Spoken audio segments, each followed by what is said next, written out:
Hello and welcome to this week's assembly. It is without doubt the most unique and bizarre assembly that I've ever delivered, and probably also the most strange assembly that you've experienced too. We're now 5 weeks into lockdown and the school has remained partially closed for that period of time, so I'm sure that many of you will be missing the school building and, more importantly, the people that you often find in it. So for that reason I've shared with you lots of pictures of the school to start our assembly. I hope that you have managed to get yourself into some form of a routine. I know that's been difficult. I've struggled with that personally myself as well. But I just wanted to remind you, I know that your heads of year have been in touch, but we are still here, we are still working, so we're very much available to support you. If you feel as though you need any help, then please do get in touch with your tutor, your head of year, your pastoral team. Don't worry too much about things like the workload or how productive you are at home. Just do your best is the message that we can give you. Try not to worry too much about it because it is very different and often more difficult working from home, and of course having to be independent and not have the support of your teachers and your friends around you at this time. Started the lockdown with a relatively negative mindset, and I focused on all of the things that I could now no longer do that I was used to doing before. So every Sunday I used to enjoy taking my 2-year-old daughter swimming. Now I can't do that. I was expecting to be able to see my mum on both her birthday and Mother's Day, but again was unable to do that. And ordinarily my wife and I would go out for a meal to celebrate our wedding anniversary, which is over the Easter holidays, but again, due to the restaurants being shut, we were unable to do so. As the days and weeks have progressed and I've become more used to living in the lockdown situation, my mindset has also shifted, and I'm now beginning to focus on the things that I can do more so now than I did previously. So things like organising my diary around mealtime so that I can eat with my family, spending more time with my 2 young children, things that I'm really valuing at the moment. So we're currently teaching my daughter the different colours, to count and to use a knife and fork, and all of those things that typically we would have taken for granted I now really appreciate because I've got a bit of additional time to do so. I hope that lots of you are also using any additional time that you may have to think about what it is that you would like to learn alongside the lessons that I know your teachers are working hard to put online for you. So maybe just take a bit of time to think about what it is that you would like to be able to do that you can't currently do. So maybe learn a new language, learn to cook some meals, learn to do the washing. Those skills will not only help your parents at the moment, but also set you in really good stead for when you grow up. As you can see, I'm clearly not an expert, but I have learnt to use iMovie on my iPad to compile this assembly, which is something that ordinarily I wouldn't have been able to do. As a family, we, like many others, have drawn a rainbow and displayed it in our front window so that people can enjoy having a look for them as part of their daily exercise. We've also put teddy bears in our windows so that the children up and down the roads can also enjoy a bear hunt as part of their daily walk.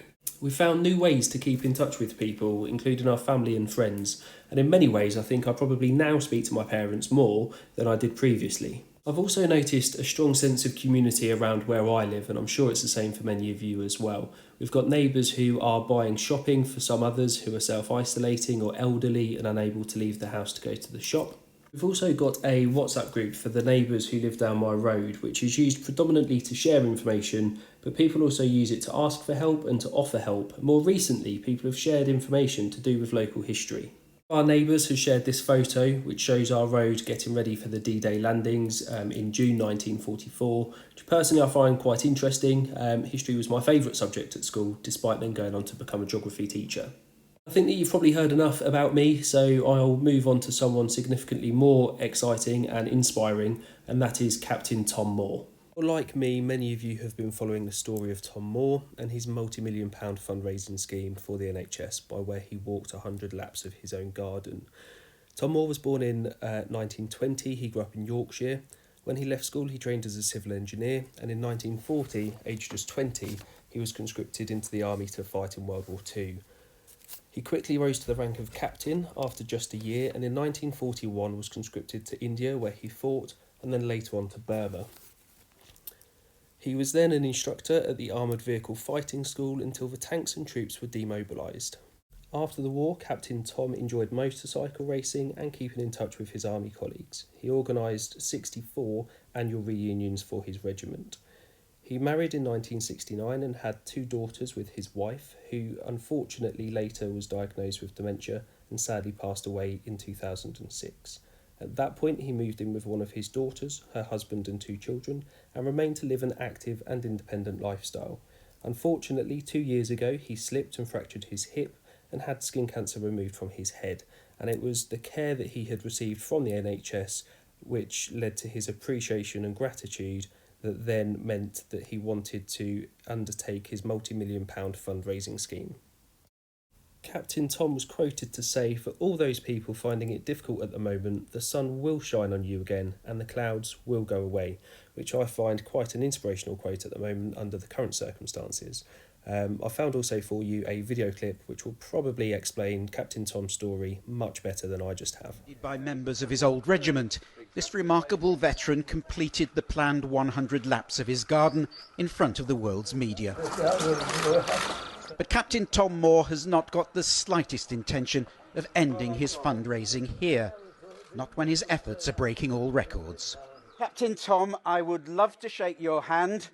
I can't, but I'll salute you instead. £12.5 million this morning and still rising. Can you believe it? It was only a little family joke, and look how it's gone global now. I mean, it's unbelievable that people are so kind throughout the world as to contribute. As a man 2 weeks short of his 100th birthday walked, people from 53 countries have donated cash that'll go to the NHS, an achievement a convalescing Boris Johnson has been following. Why weren't you able to take the Prime Minister's call this morning to congratulate because you? There's too many people with cameras keeping me occupied. Through the day, the tributes have flowed thick and fast. Captain Tom Moore, you make me want to cry. You have got the hearts of the nation fluttering.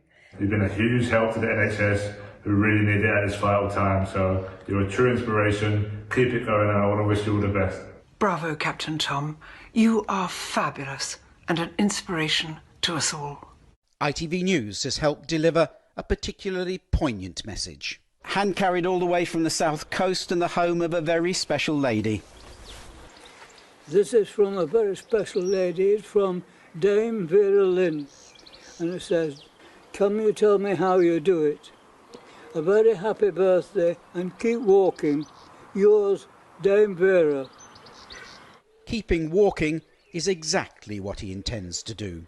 As long as people go on be contributing, I'll go on walking. As long as they contribute, I'll walk. Or we'll see who finishes, who gives up first. And that is why the emergency workers we all clap on a Thursday these days turned up in this small Bedfordshire village this afternoon to applaud a man who's become their hero. Paul Davis, News at 10, Marston Moor Tane, Bedfordshire. If you would also like to take part in a challenge, I think it would be a good idea to write a letter to a relative or a neighbour or maybe a friend who you know is at home on their own, because I know that they would really appreciate contact with somebody else. We wrote to my grandma, she lives in the Midlands, around 200 miles away, just to let her know what we'd been up to and just really to let her know that we were thinking of her and to touch base with her. My children made her a rainbow so that she could put it in her front room window. We haven't yet heard back from her, but I am sure that she's at home, staying safe and well. Last thing for me to do is to thank you for joining me today for our assembly and to say goodbye. I hope that you look after yourself and of course each other, and I look forward to seeing you when we're all back together again.